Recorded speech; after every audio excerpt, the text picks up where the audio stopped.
书会今天邀请我，真的是我的一个很大的荣幸。我都开始有一点害羞了，就听这么好听的话，谢谢你们这么 generous 的介绍。而且我还想说一点，就是说我真的很佩服你们哦。我觉得无用书会真的是一个非常非常有意义的事情。我们太少见这么好的一种活动，我觉得可以说是一种思想共同体的梦想吧，就是 intellectual community 的一个方法。我就觉得我真的很佩服你们，所以说我就更荣幸有机会今天跟你们聊天一下。不过我等一下要说英文的呀，因为我相信你们英文肯定比我中文好，我这样就是会自我表达会好一点。可是我们以后问答的时候、讨论的时候也可以换成中文，没有问题。我可能会有问题，可是我会尽量。Okay, so the topic today I've given this particular presentation is after the dream. You may have seen in the slides that we saw before, the book that came out of the middle part of my study was called Dreams of Flight. So that's like the dream. Today I'm saying it's after the dream because we're tracking what happens after the graduation of my core participants in the study, right? So tracking the post-study lives of Chinese women graduates of Australian universities. This is part of my participant group of the middle part of the study. It's not all of them. We used to do a series of activities together as part of the research. And this is before we got on a bus. I think we were going to Hanging Rock. I don't know if anyone's been to Hanging Rock for a picnic, like the classic thing to do, like the Australian horror film. We did that, and that's about 25 of the participants. So what I am presenting today, we need to see in context. I guess often people will ask me about this study. Why did you do it? And why did you take the approach that you did? And what inspired you to consider the lives of female Chinese international students in Australia? I think first of all, the question is the gender question. And I think we might have some discussion when we have the discussion part about why am I looking at female students only?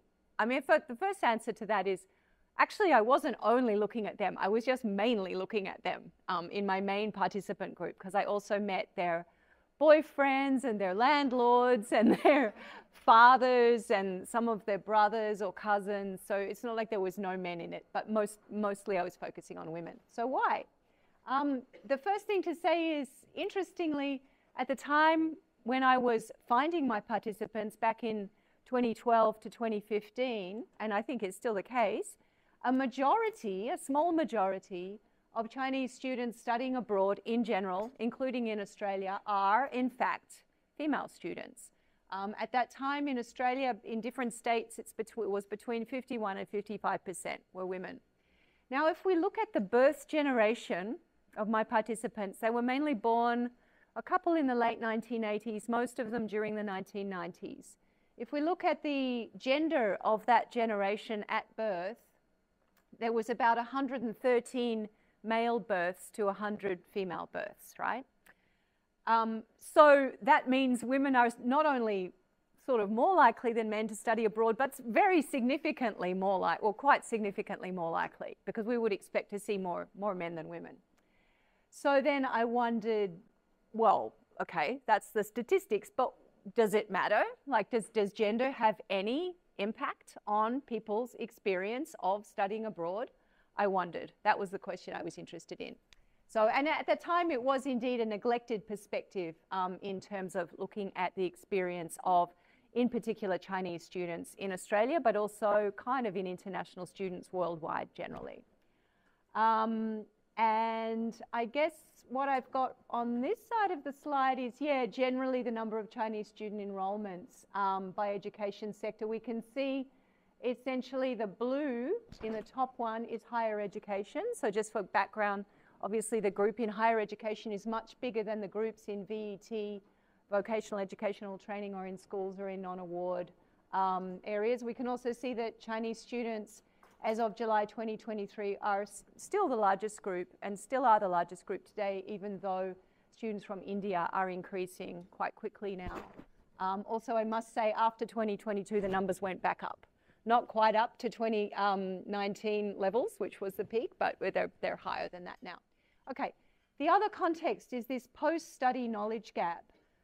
If you look at the literature, if you're an academic working in education, and you look at the literature on what happens to international students after they study in Australia, you find studies about how many of them got jobs, what kind of jobs did they get, where did they go, what's their income, did they feel happy with their study experience, yes, no, pretty kind of crude measures. We don't know very much about the rest of their lives. We don't know how they feel about that emotionally. We don't know what broader impact studying abroad in a Western country and studying in Australia has for them. So I wanted to know, with the part of the study I'm doing now, how does Australian education affect Chinese women over the longer term, not just at the moment when they graduate or while they're studying, but a few years later? And getting back to this question of gender, how does it shape their identities and life plans, including in relation to gendered roles and expectations and relationships and all of that stuff? So this is some of the context. The study itself has, as you can see here, actually, before I talk about the study, isn't this a great picture? I'm so proud.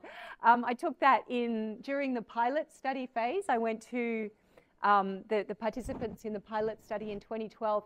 I went to the places where they were living in Melbourne. And this was somebody's wall, actually, in her house, in Kew, in her share house. And I just loved it because it was so creative. Her mother was actually a travel agent, and she gave her this map to plan her journey. It's very symbolic, create your own journey. That's what I was interested in.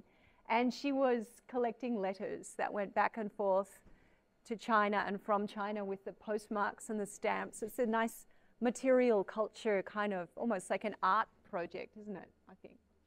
And of course the red lanterns, you know, it's very kind of Chinese looking or whatever. I think that's what she was getting at. Okay, so there's 3 phases to the study. The photo is from phase 1. That was a very basic interviews-based study with just 15 participants. All of them were from the University of Melbourne. I went around the university lecture bashing, like coming into friends' lectures and saying, participate in my study, please. And I got 15 female students. I did that in order to be more persuasive to try and get the grant to do the second part of the study.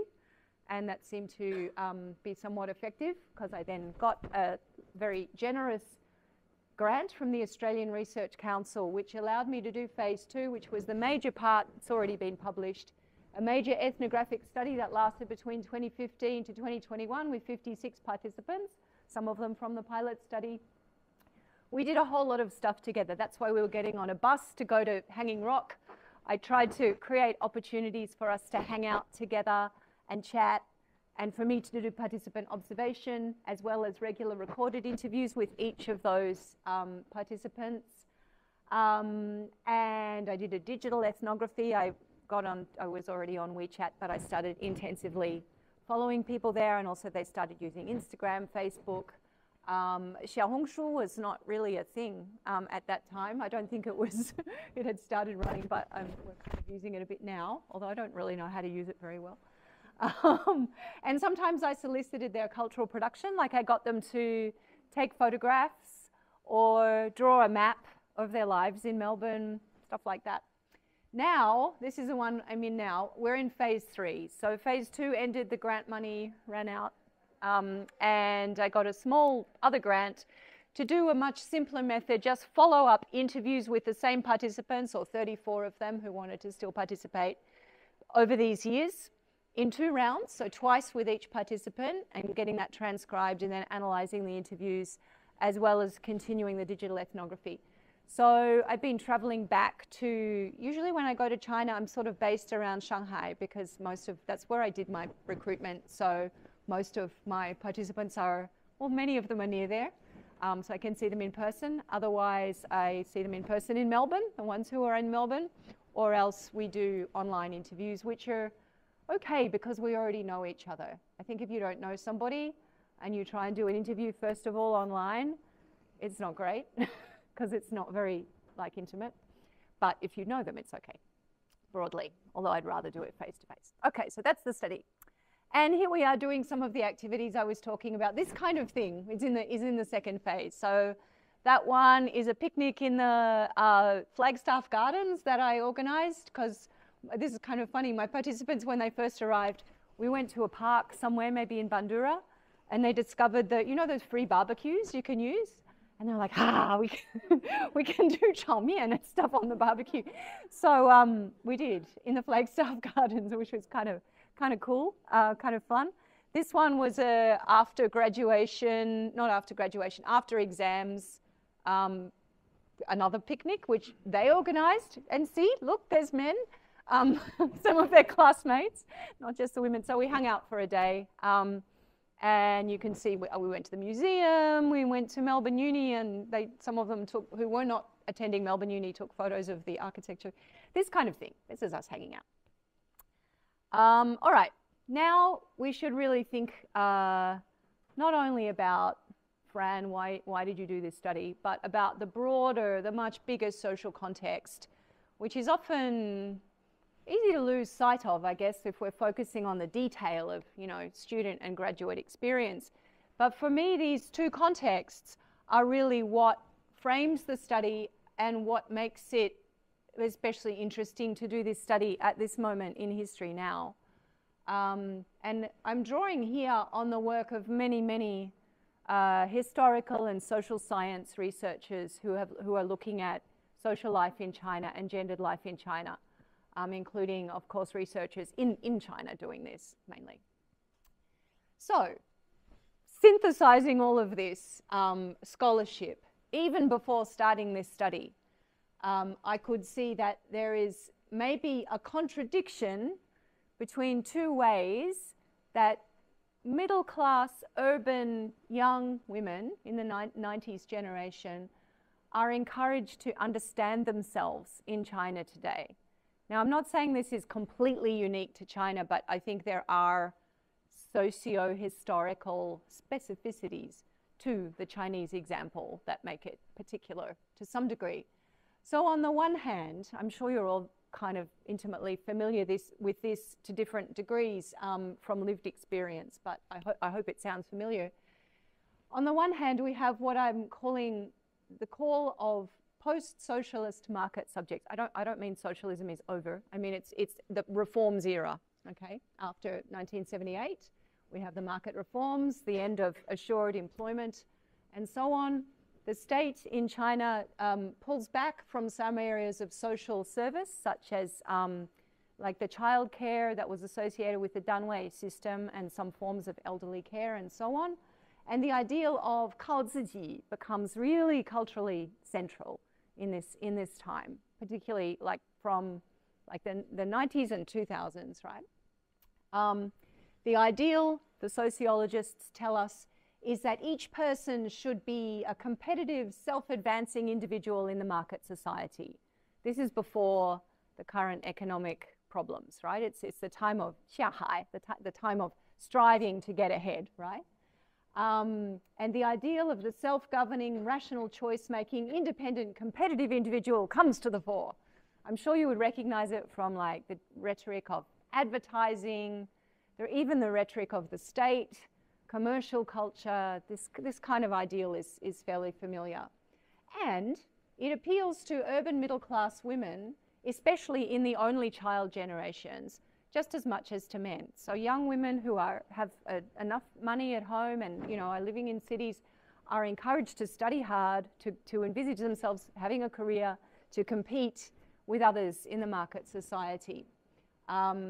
Sociologists would call this a push towards female individualization. It doesn't necessarily mean individualism. It doesn't necessarily mean being selfish. It just means thinking of oneself as, to some extent, ambivalently, the center of one's own life. Still caring for other people, but, you're someone who can go out there and do something by yourself to some degree, right? And this mirrors changes in the world generally, but this is the Chinese version. On the other hand, very different hand here. In the same period, and I'm drawing here on the work of historians of gender relations in China, comparing the period of high socialism, right, from 1949 to 1978, with the period after. And that's, I'm not someone who studies that material directly. I'm drawing on secondary sources which tell us that there has been a notable change in the way gender is framed, from the old, you know, cliche of women holding up half the sky and the very strong push for women to enter production to boost national production, to, in times of urban unemployment, the state now supporting the idea that women should return to the family, should have a principal focus, adult women should have a principal focus in their minds on care, on family care. Not to say they should all stop working, but that there's something in women's nature that says this is what they should be doing, right? So it's what we call an essentialist discourse, the idea that there are essential differences between men and women. Now, I'm also not saying that people didn't used to think this. Of course, I'm sure this discourse has, or this way of thinking has been common for many decades, but it becomes stronger, the scholars tell us, in the reforms era.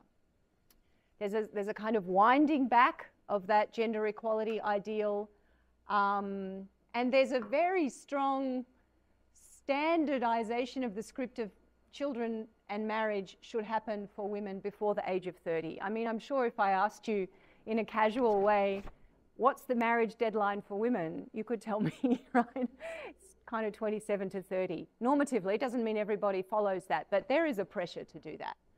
And the criticism of leftover women, so I hate this term, 剩女, it's so disparaging. This arises in around, I think, 2007.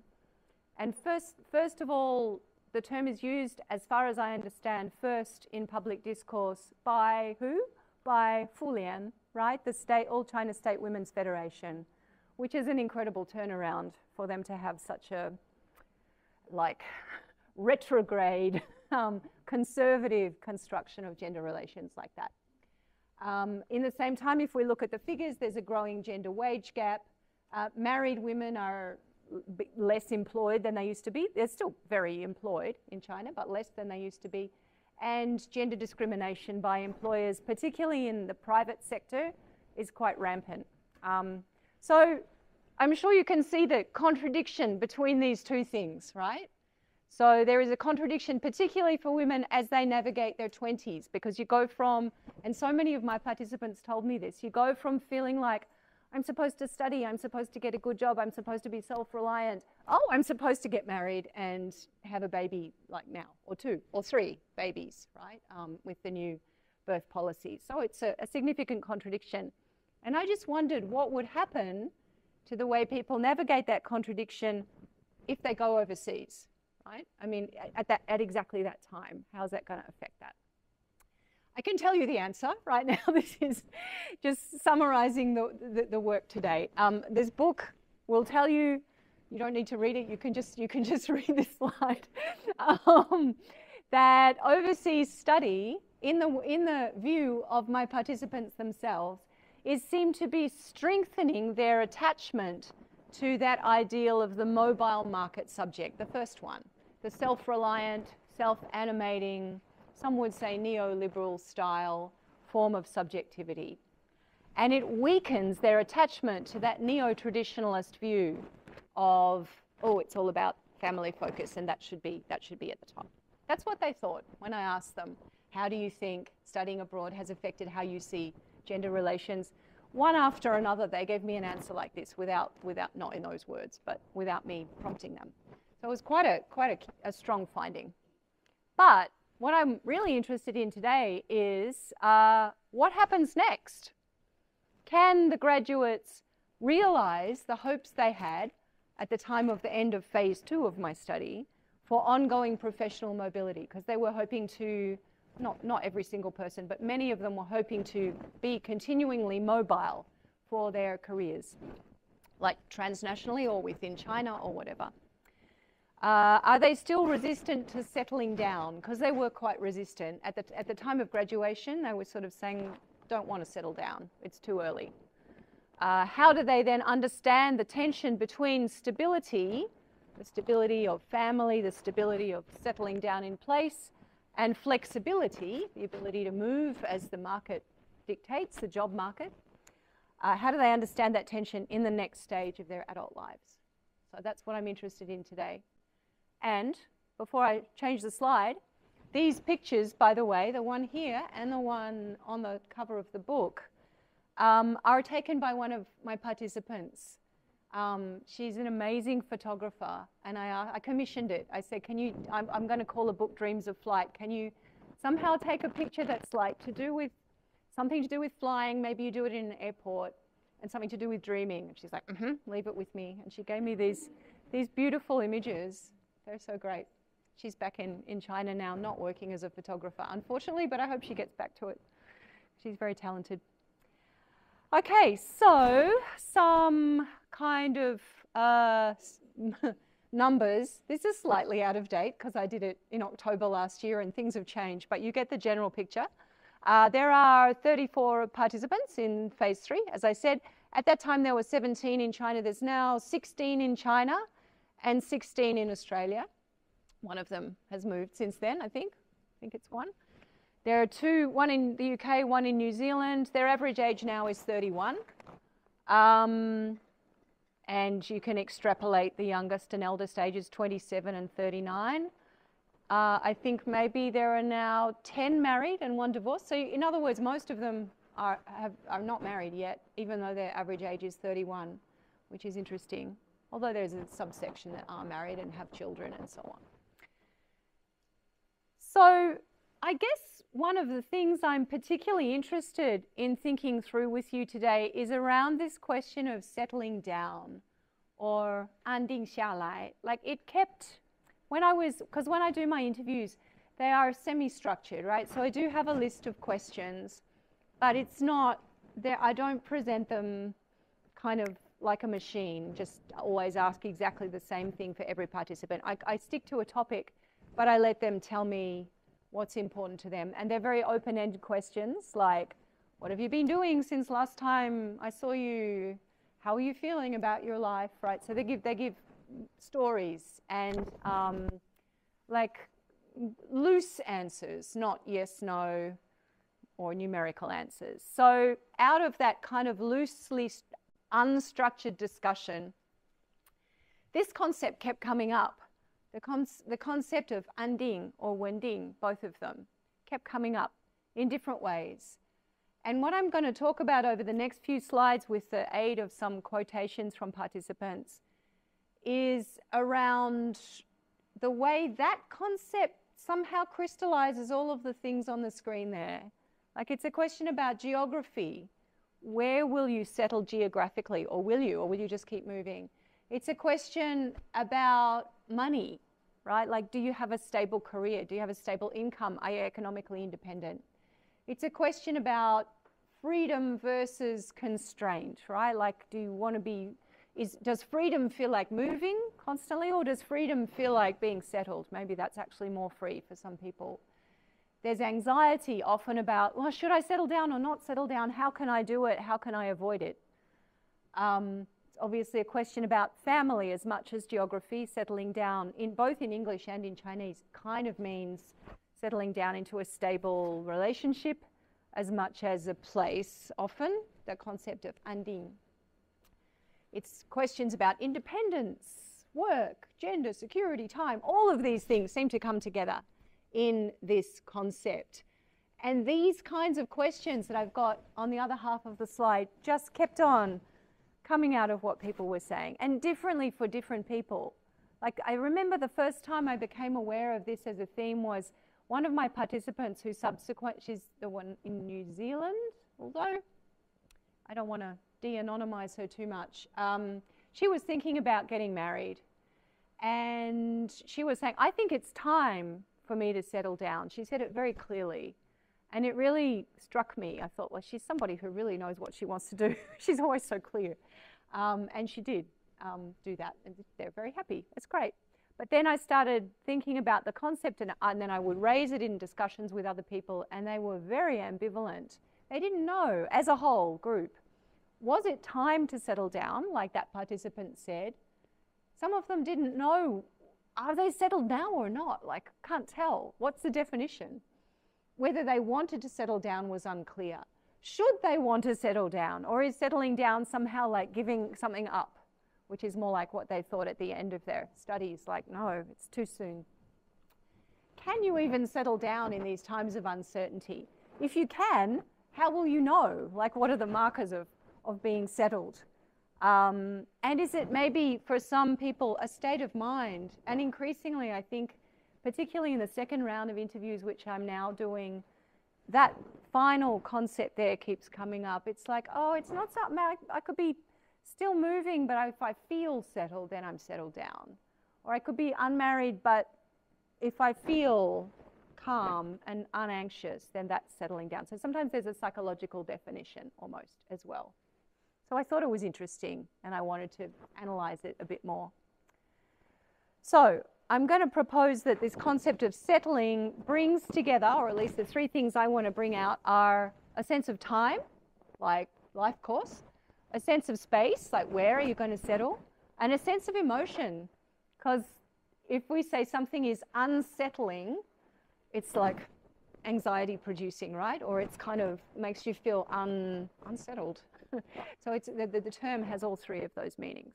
I want to think through that. So first of all, thinking about the definition of settling. Really out of participants' discussions, we got almost like a word cloud, which was pretty consistent, although not always completely consistent, around what settling down means. For some, and the way they rank these things will be different, but for some it was about an established professional career. Like if I have a stable income, economic independence, I don't need to worry about what my next job is, then that's anding, right? For others, it was about geographic settlement and commitment to a future in a place.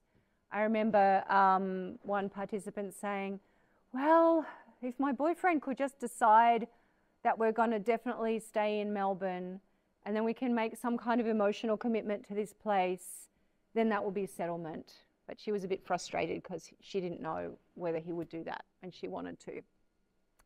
There are institutional markers, getting PR, as Stella mentioned before.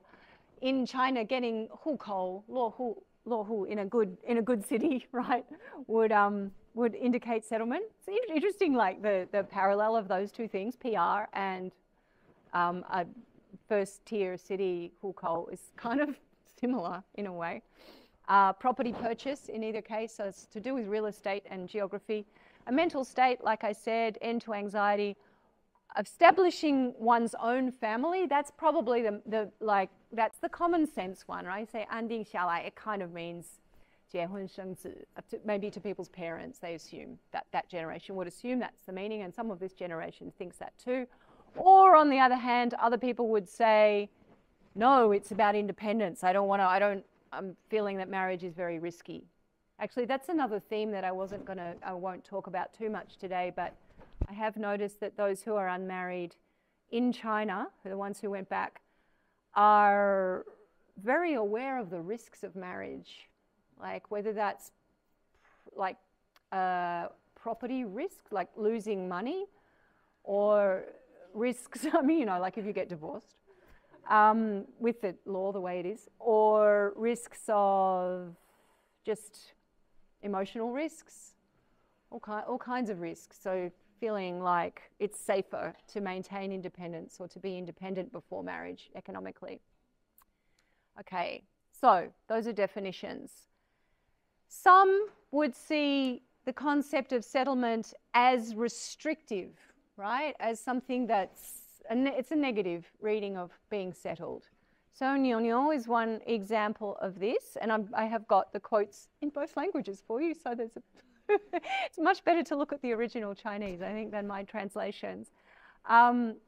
She's somebody who really I never was expecting her to kind of get married and buy a house and do all of the standard things the way she did. And she wasn't expecting to either, because the time before, a couple of years before when I spoke to her, she was planning to go to Mexico and Spain and just work as a dishwasher in order to have culturally enriching experiences. She's quite unconventional, I thought, and quite a dreamer.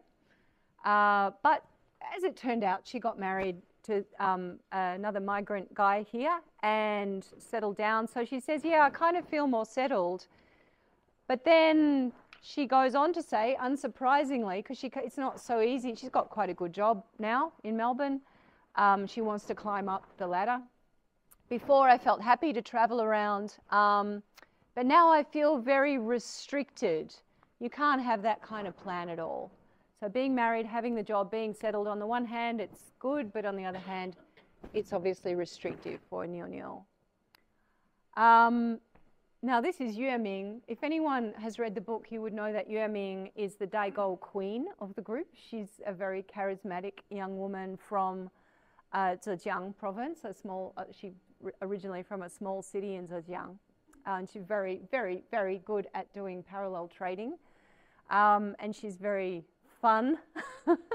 So when I got together with her and her friends, there's kind of the good thing about doing the study the way I did it is that the participants know each other, so I can kind of get together with them in groups sometimes, and then they talk about each other in a nice way because they're friends. But it kind of gives a multi-perspectival view of different people's stories, because somebody will do something, another person will say, I don't think she should have done that, or oh, I admire her, or, you know, so it, for me as an outsider researcher, it's very good. So Yue Ming's best friend is Qi Qi. Now Qi Qi is married, she got married straight after graduating to somebody her parents introduced. She immediately got pregnant, which was not the plan, and she had a beautiful son who's now he's about 6 or 7, I think, years old already. Can he be that old? He just looks very shy when I see pictures. I think he's about 6. He's a very cute little boy. But she's very settled in her neighborhood, in her hometown. Not her hometown, her husband's hometown. And she even took a job close to where her parents-in-law live, where she's living with them, so that she can take care of her son. Even though the finance district, so that, yeah, she's living like not in Lujiazui, but she would rather live in Lujiazui because that's where the finance area is. So she's doing a job that isn't really great. It's a bit of a dead-end job. So that's Qi Qi. But her best friend Yue Ming is completely unsettled, unmarried, wild and free, as always. So she says, 我肯定还没有安定下来, right? 因为她只是个男朋友. So she's joking, kind of joking about whether the boyfriend is going to be that durable. She's kind of joking she might just drop him if she's not happy with him. Right now, I can't guarantee I'll always be in Hangzhou. So she's thinking of going to Shanghai. As you can see, if I choose to come to Shanghai, then I'll switch to a Shanghai boyfriend. Clearly, it's a bit of a joke, but, you know. I'm not sure whether I'll settle down in Hangzhou in the future or whether I'll always work in the advertising industry. I'm just not sure. And I said, 那这种非常不安定的感觉怎样？因为有的人会很焦虑，你觉得呢？他说，他怎么说？他就是说非常棒。You know, she really likes being unsettled.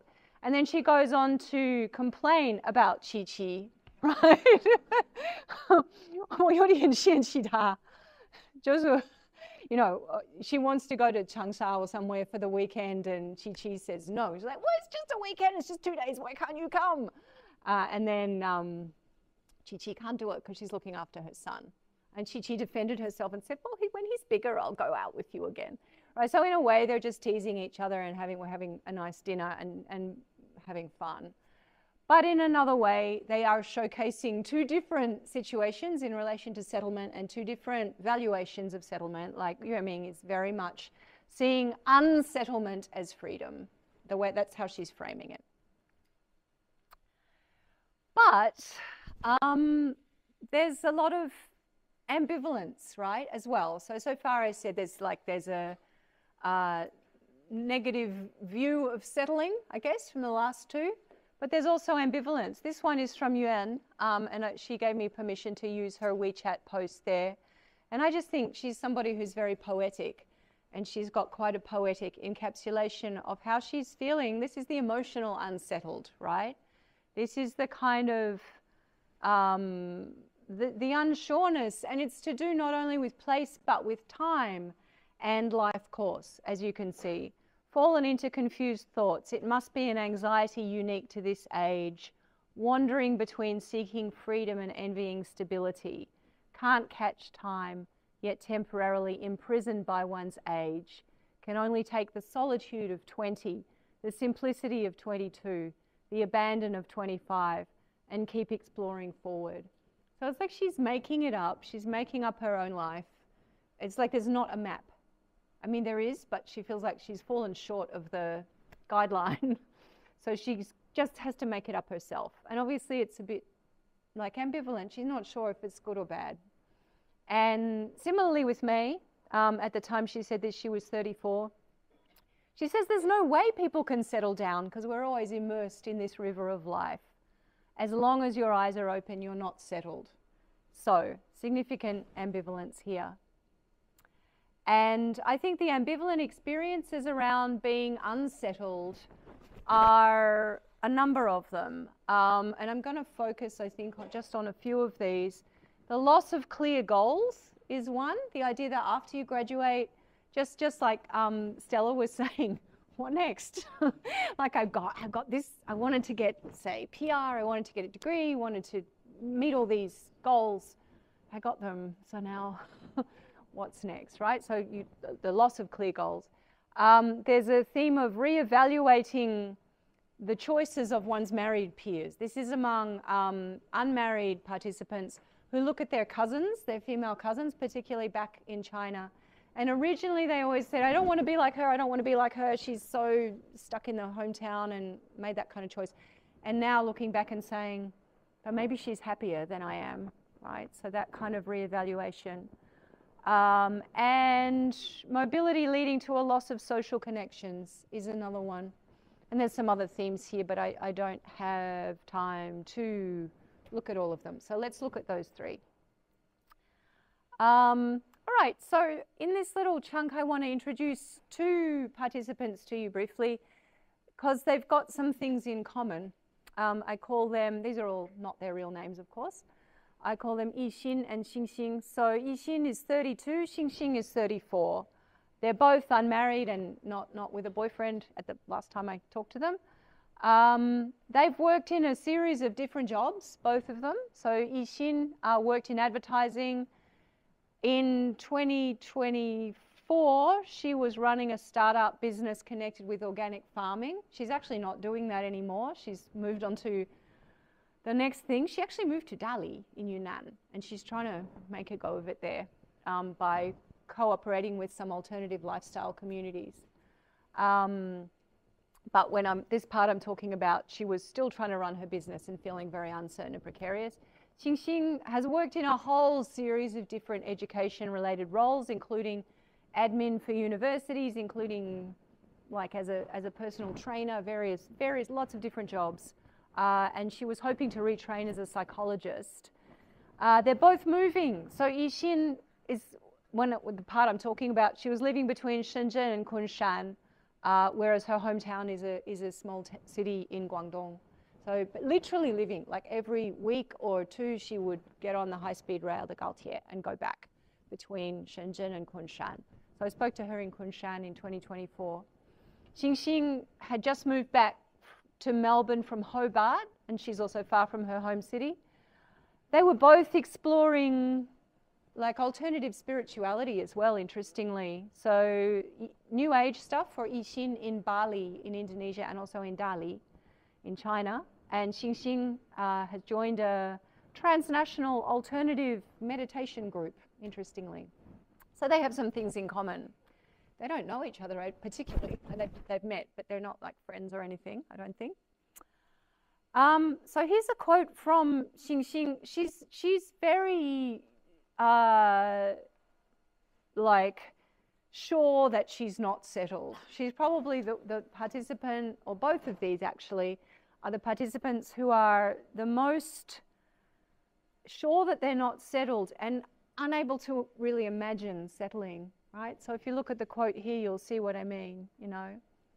我不知道安定下来是什么感觉, right? She 根本不知道. And then she talks about this feeling of drifting, that I've been drifting all along. Now, she's been in Melbourne for a long time. She was part of the pilot study in 2012 when I met her as a student. She was a third-year student then, undergrad. She's been in Melbourne for many years, but it's always been this feeling of drifting. Now, she's quite a sort of dreamy, self-contained person. Drifting maybe suits her in a way. But I don't know. I mean, it's sort of a bit ambivalent, isn't it? It's like, oh, what would it be like to settle down? Should I settle down? And she also feels she's got that loss of goals, I guess. I haven't found anything that makes me feel like I can invest my energy in it and build it up. She's tried a lot of different things, but they're not working for her at the time I'm talking to her. Similarly, Yixin, right? My life has reached a point where I can't control it. This is in 2024. Really, when I spoke to her that year, she was very down. She said even she might have been a little bit depressed. There's nothing I particularly want. I want to find that passion for life. I don't believe in some things as much as before. And I think this is interesting, this last bit. It was like when I was abroad, when you're abroad, stuff happens. You feel a kind of personal heroism. I can live like this, so far away from home, right? I definitely couldn't tell my parents about the things I experienced. She had fun in Melbourne. It was like my own life had just begun. But when you come back here, you find that life is actually, right? So she was feeling quite down. And she spoke, I don't think I have it on the slides, but she spoke in the same interview about feeling like she had become a child again, because she was quite reliant on her parents after she went back. So in Australia, she had felt, it's my own life. And now it's like, I've got to like lean on my parents for all these things, and it felt strange. So it's almost like the temporality, the time feeling of her life course was scrambled, was messed up by this kind of movement. Here they are reevaluating their married peers as well. They both have a very similar kind of story about this. Sorry that's so long, but I can't stand to cut it. I think really the part of this that I should point out, because I've got one eye on the clock, is essentially it's one of those stories I was telling you about. She went back to the small town to visit her relatives. She saw her cousin who's about to get engaged. I looked at my cousin's life and my life. They're very different, but who's happier? It's hard to say, right? So the cousin's social world is very, very small. Her parents' home and her work, they're very close together. She found a husband in the same small town. So she had her own little home and her husband's home, all in a very small area. They were very close. And the grandmother lives there as well. So it's like a little village within the village. The me of the past, maybe a few years back, would think this is very boring, too small. But when I look at her now, and I look at myself in Melbourne, I feel lonely sometimes. I think maybe she's happier than me, right? Because I think about myself. My mother's in China and I'm here. I don't have family here. I don't have a husband. I don't have children. Sometimes I am really lonely and lost, right? It's quite sad, actually. I mean, I don't think that she wants to become her cousin, but she's kind of not as sure as she was about saying that's the wrong way. And just this is a strangely similar story from Yixin, who spontaneously also told me that she felt she also had a family story. This is not the one. This is more about mobility, right? So I'll leave that, but just believe me, she had a similar story about looking at her cousin as well. This is a different one. The feeling of wanting to settle down, but also not wanting it, longing for a stable place. Essentially, she's in Shenzhen, which is a city of outsiders. It's a city where a lot of people have come from other parts of China. But she felt that she couldn't settle there. even though she's among other outsiders. Again, I seem to be in a state of wandering. I don't know my neighbours. When I found that I couldn't settle down in this community, I couldn't integrate, and I didn't want to integrate into it, I was really confused, like, what on earth should I do? Like, she can't settle. She wanted to find that neighbourhood connection, but she couldn't find it in Shenzhen because she just didn't feel the connection, and she wasn't really, when we dig deeper into her story, what it was about was also, as a single woman, she couldn't relate to neighbourhood activities because they were based on things like elderly care and childcare. So she just kind of couldn't relate to the things that the neighbourhood associations and so on were interested in. So she was cut loose by her status as unmarried without kids. So really, what I've been presenting here is very much an unfinished story. And I could have proliferated these quotes endlessly. I've got so much material on these themes. These are just a few. But we end on this note that, to summarise, just after they finished their Australian studies, my participants saw themselves as extremely mobile, extremely independent, extremely worldly people with no intention to settle down anytime soon. That was one of the big findings of the book.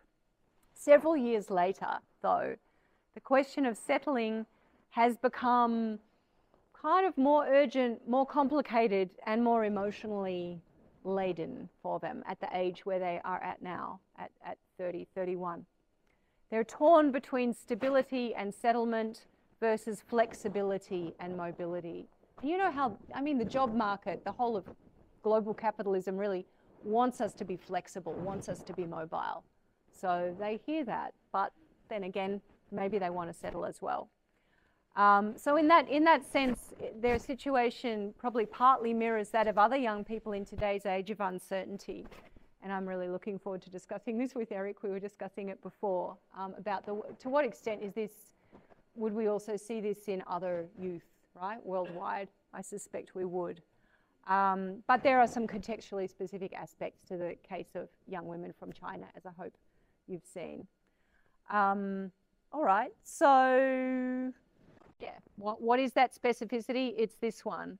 The tension between the unsettling experiences of participants and that other thing, right? The continued force of that Chinese social assumption that women should settle down in marriage and in place on quite a specific timeline. So again, I'm not saying that there's not a timeline in other societies. Obviously there is, but it's not quite as clear. It's not like that 30 years old thing. Not exactly the same. So I've got a feeling that is my last slide. Yes, it is. So that's it. I'm looking forward to the discussion. Thanks for listening.